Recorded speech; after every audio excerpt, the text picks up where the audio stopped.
I think this is an outstanding award and a personal achievement for me, but also on behalf of other young women curators also, who are at a certain point in their career where they have battled against not only this notion of a glass ceiling, which exists in the art world, particularly within the museum culture, but also in terms of their own strategies, trying to find their own voices, their own critical concerns, especially those curators who are going against the grain. For myself, as a curator who's dedicated to non-Western art practices, I see this as a great triumph. I was very fortunate that I started my curatorial career when I won an award for emerging curators back in 2004, received to me by the Arts Council of England, and I conducted a 2-year fellowship at the South London Gallery in London. So such awards are great and important. I had the pleasure of working with the director Margot Heller and having worked with such great artists such as Steve McQueen, Tom Friedman, and so forth was a great achievement for me, but also a great initiation to the arts.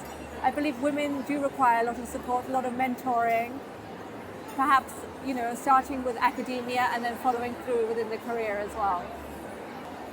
First and foremost, the exhibition that I've curated for the Guggenheim Museum, But a Storm is Blowing from Paradise, showcases, let's say, 20 avenues to what constitutes as the real.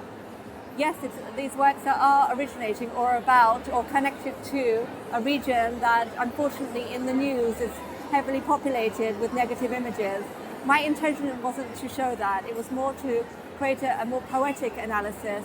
This region is also associated with a lot of ideas around science and meaning and origin, particularly if you think about the city of Jerusalem, how important it's been to all Abrahamic cultures.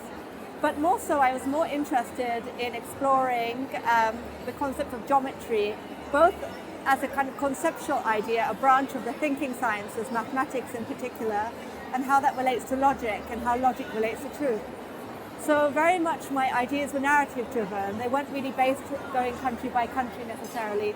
They were more rooted in creating a thematic in which I was able to explore architecture, both formal and informal, migration, both of people and ideas, as well as something I like to think of as a conceptual contraband, a few ideas that I smuggled into the show that aren't necessarily obvious at first.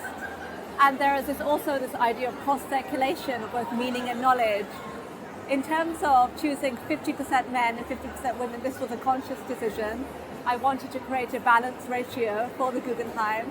I felt it was very important in the 21st century that we're showing equality rather than anything else. Well, in terms of our globalized society and with the advent of technology in particular, we're no longer working in silos, so to speak.